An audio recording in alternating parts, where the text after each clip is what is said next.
evening. I'm Callie Cart. And I'm Rick Lord. Thank you for joining us on this somber anniversary. It has now been 10 years since the Upper Big Branch mine disaster forever changed the state of West Virginia. Tonight, we will be revisiting the stories of families and communities who are still trying to heal from their devastating loss. 29 men taken in the nation's worst coal mining disaster in 40 years.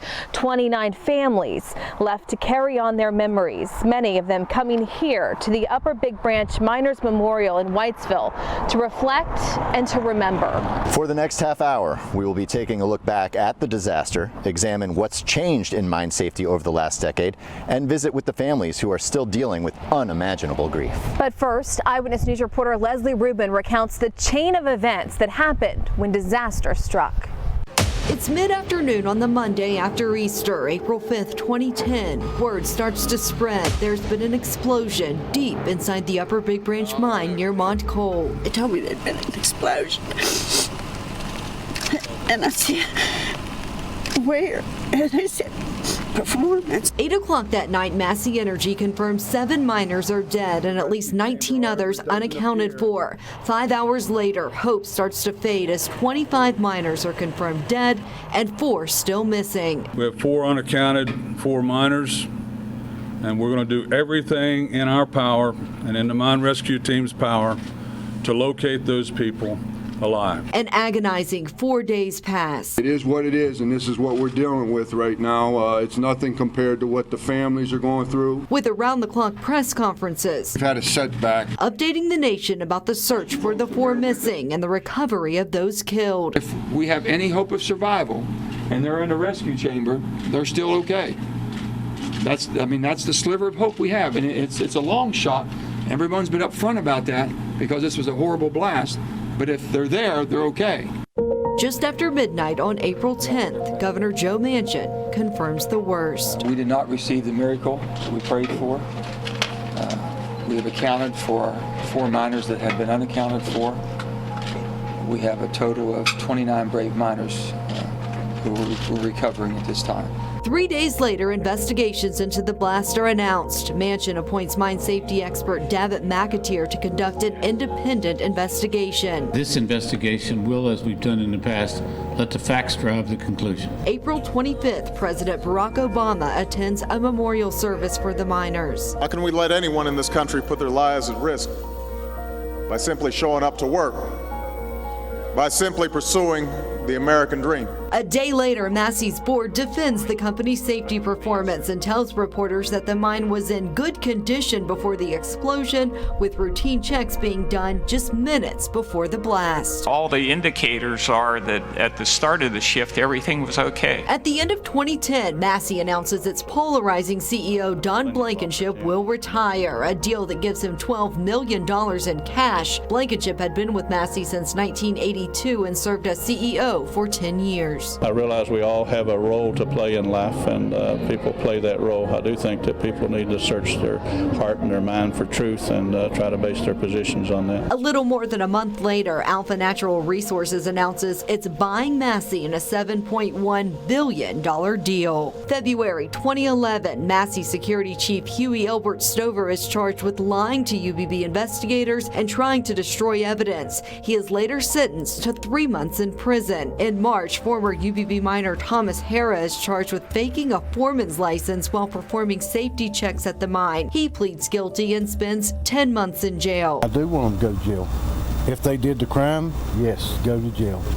That's what they deserve. May 19th, 2011, McAteer releases his report that concludes Massey recklessly ignored safety, allowing dangerous conditions to build inside the UBB mine, along with putting blame on state and federal regulators for failing to adequately enforce mine safety laws. They did not protect or help protect these miners. A report by the UMWA in October 2011 calls UBB industrial homicide and calls on the company's top officers to be prosecuted for operating what they call a rogue company, which completely disregarded safety. A few months later, the U.S. Department of Justice announces a nearly $210 million deal not to prosecute Alpha for any criminal liability it inherited when it bought Massey, but certain individuals can still face charges. We're very much focused on continuing the investigation of individual wrongdoing. That same day, MSHA releases its own report citing corporate culture as the root cause for the disaster. Systemic and intentional efforts by PCC and Massey to avoid compliance with safety and health standards. Former UBB Mine Superintendent Gary May is charged with conspiracy to violate mine safety laws in February 2012. He later pleads guilty and spends nearly 2 years in jail. If you put profits over safety, you risk miners' lives, you're going to go to jail. A year later, in February 2013, longtime Massey official David Hugert pleads guilty to taking part in a conspiracy to violate mine safety rules and alleges that Blankenship was part of that conspiracy. He threatened my husband's job on numerous occasions.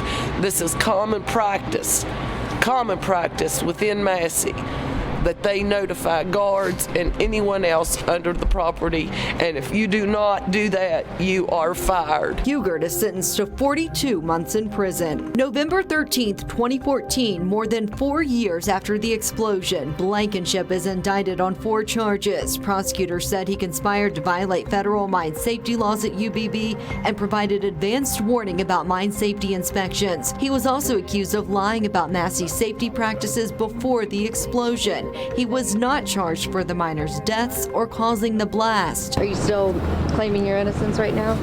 Yeah. During a historic trial that lasted more than 2 months at the end of 2015, a jury finds Blankenship guilty of 1 misdemeanor conspiracy charge. There was never enough evidence to justify convicting Mr. Blankenship. He is sentenced to a year in prison. 365 days sounds like a long time. For these 29 miners, when you break it down, it's just 12 and a half days for each miner he killed. Left to carry on the memory of the 29 men, their friends and families who were forever changed in an instant 10 years ago. Eyewitness News reporter Leslie Rubin sits down with several of those families who say the struggle to move on has been a never-ending task. She continues our coverage now. At a mountaintop cemetery, that's a good boy right there, though. You can find Tommy Davis. He was something. Alone with his thoughts. I'm thinking, I wonder what Corey would have looked like, his baby would have looked like. I think about that all the time. And talking to his oldest son. I tell him all the time, but he can't hear me. But if I could, I just want him to know that I love him. And I miss him. And I'd like to have another hunt.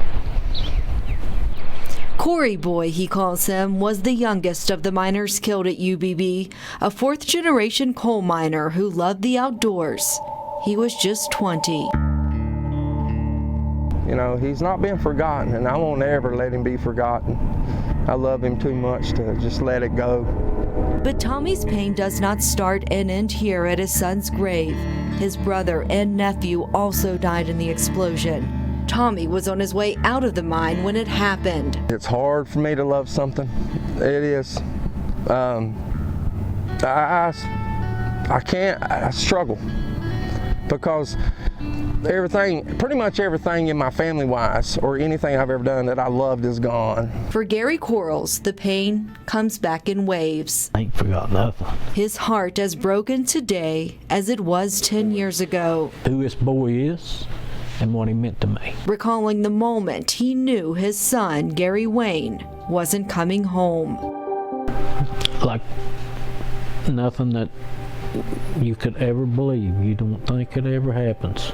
And just wondering, what's the next thing going to be? His friends called him Spanky. He had worked underground starting when he was just 18, confiding in others about the dangerous conditions at UBB just days before it took his life. You kept your mouth shut and you did what you were supposed to do and you go on. And for all the pain 10 years has brought, Gary says just 10 seconds to say I love you would be enough to bring him the peace he's so desperately searching for. That'd help a lot. That'd help a lot to be able to just say that. It's just hard to believe that it's been 10 years because my heart doesn't feel like it's been 10 years. The heart of a mother in search of peace too.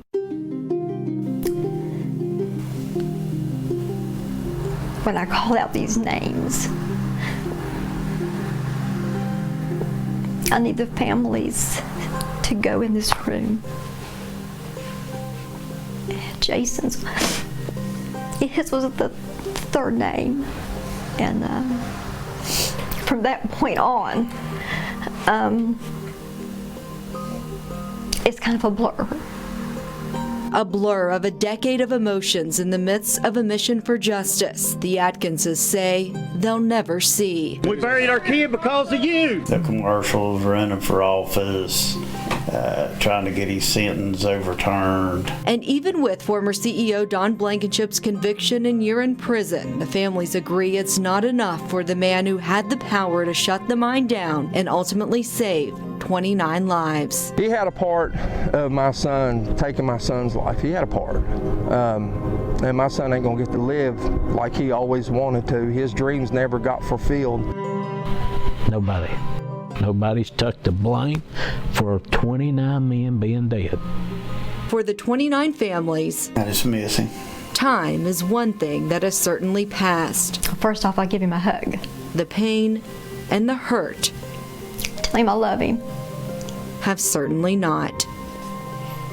I'm proud of him. I'm proud of the man that he had become before he was taken from us. A play currently being performed in New York City tells the story of the UBB miners and their families. It's called Coal Country, and it's interwoven with actual interviews from those family members.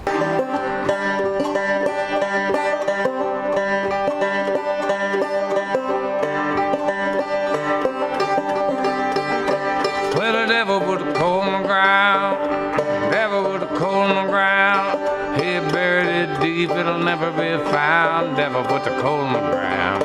That's the sound of Steve Earle, who performs the music for the show that makes up his new album called Ghosts of West Virginia. The family's testimonies acting as the building blocks for the documentary-style play, which has drawn national attention and has even brought UBB family members to New York City to see it firsthand. The interviews were conducted by director Jessica Blank and her husband Eric Jensen here in West Virginia back in 2016. The words in the play are as the people said them to us. They're not things that we made up. We don't think of this as our story. We think of ourselves as channels and conduits for the people who lived this to tell their story. So it's really in a West Virginian voice, which really struck people here in New York City. There were 500 people working on bringing this play to life, and the emotional connection that each one of those people has to this story is incredibly powerful. There were 250 people in that theater every night crying along with them. The theater was packed before the coronavirus pandemic forced them to stop performances. It's on hold right now, but the goal is to eventually bring the play to West Virginia. Here at the memorial in Whitesville, it's a monument of importance to any West Virginian, but to the families, it's of monumental importance, where they will find special meaning in so many of the displays. On the side of Coal River Road, in the heart of coal country, a memorial to the men killed while mining coal. This is where friends and families came when their community was uprooted by disaster at Upper Big Branch. From the moment you step onto this hallowed ground, a sense of the magnitude of what happened that day and all that was lost, including hope that they could be saved by the brave first responders and mine rescuers who were honored in bronze, standing at the front of the mine entrance, reaching out a hand to the miners trapped deep underground. A few steps away, a massive black granite memorial, rugged like the Appalachian Mountains, surrounded by coal from the painful UBB mine. On the side, a tribute to all who have worked, been hurt, and been killed in mines. On the other, the miners, etched in stone, life-size men standing shoulder to shoulder. Standing back, you get a sense of who the 29 men were, a symbol of their strength and their sacrifice. Under them, a verse from the book of Matthew calling out, "Come to me, all you who labor, and I will give you rest." The blast happened in Mont Cole, but just down the road here in Whitesville, this was the closest town. Eyewitness News anchor Whitney Wetzel takes a look at what's changed.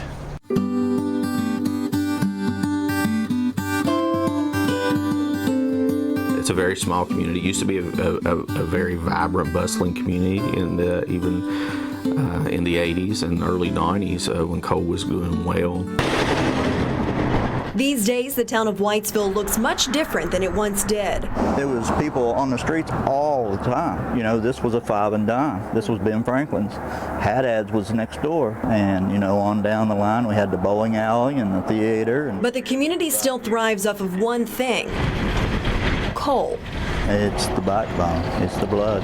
The backbone of a community ripped apart by the very thing it relies on to survive. April 5th of 2010, the assistant fire chief came to my residence, and the emergency call came across his radio that there had been a mining accident.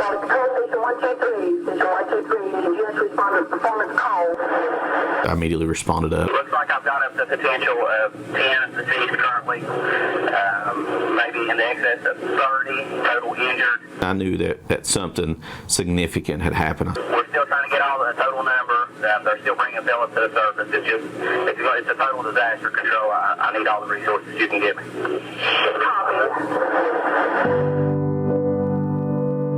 Their worst fears confirmed. A moment that turned the community upside down in an instant. You know, I remember leaving that night, and I remember when we came off the hill, it was just like folks were everywhere. There was, you know, national media. There was so many mine rescuers, so many state police officers. And then I remember the first time traveling back down to home to shower, it was just like signs were up everywhere. Everyone was holding hope. Faith was a big thing. I've been up with the family several times, and there's no way to describe the heartbreak.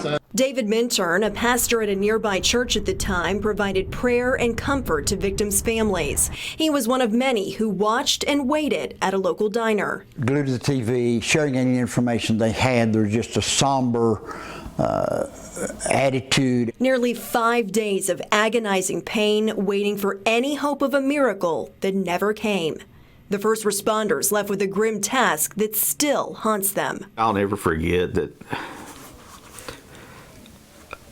the evening that the last body left. It's still pretty heavy on me because it's just like, what just happened? You know, it was overwhelming. While time has passed, the memory of the disaster has not faded. That's one of those things that you never forget. Tiny tributes still scattered around a town that will never truly heal. It's a constant healing process, and I can only imagine what the families and those other coal miners and the mine rescuers that what they go through daily. It's going to be a lifelong recovery for everyone. David Hodges, now a lieutenant at the Charleston Fire Department, trains other first responders in the event of similar tragedies. Since UBB, 52 miners across the state of West Virginia have died on the job. In 2019, 24 miners across the country died in mining accidents. The U.S. Department of Labor says that is the lowest nationwide total ever recorded. And sure, there are fewer miners in general with the downturn in the industry, but there are many who do believe the numbers can be attributed to a more proactive safety approach. So what's changed? I spoke with two men deeply connected to mine safety in West Virginia to get their take on where we were and where we are now. We could have been victims of our own success to somewhat because mining conditions were so improved. Mining accidents were striking all-time lows, low number of incidents, and you know the industry could have been lulled into somewhat of a false sense of security. A lull that was shaken by Sago in 2006 and then rocked to its core by Upper Big Branch 4 years later. Chris Hamilton has made a career of coal. His 40 years of experience include owning a mine safety consulting firm and currently serving as Senior Vice President of the West Virginia Coal Association. He says we've come a long way since UBB with a renewed and unwavering focus on mine safety. I think the industry has shown continuous improvement over the past decade. We have the highest trained miners you'll find within any jurisdiction. So we're very proud about that, and we're just real pleased to see the safety record improving every day. And the numbers bear that out. In the 5 years leading up to UBB, the number of mine violations doled out in West Virginia each year stayed in the 13,000 to 19,000 range. Over the last 8 years, even with stricter enforcement, that number has been steadily declining, coming in under the 10,000 mark in 3 of the last 4 years. And other than 2017, the number of deaths has been 5 or fewer every year since 2014. Eugene White is the director of Miners Health Safety and Training in West Virginia. He says there have been numerous improvements this decade, too many to name, technological, physical, and legislative. But he was quick to answer when asked what was the one thing that has helped the most. The coal mines are rock dusted better today than ever. Every coal company is rock dusting their coal mines. As a mine inspector for much of his career, White knows firsthand about the importance of safety. He was there, on site, in the immediate aftermath of both Upper Big Branch and Sago. Entirely two different scenarios of damage and destruction. Different tragedies for different reasons still etched into his memory. The one thing that I'll never forget about UBB is when we were recovering the last 9 victims. And the mine rescue guys, we formed a human chain of 140 mine rescue team members. So we had to carry them, and we passed them from one team to the other till we got them to the last ride. Person to person, arm to arm, for hundreds if not thousands of feet, over and over and over, until those 9 lost miners were at the surface. It has stayed with them for a decade, both disasters, the worst part of coal mining, taking an eternal toll on men like White who have made it their livelihood. Do you ever get over it? No. Mine rescue, Sago changed me. It changed my life. It changed me as a person. It's hard.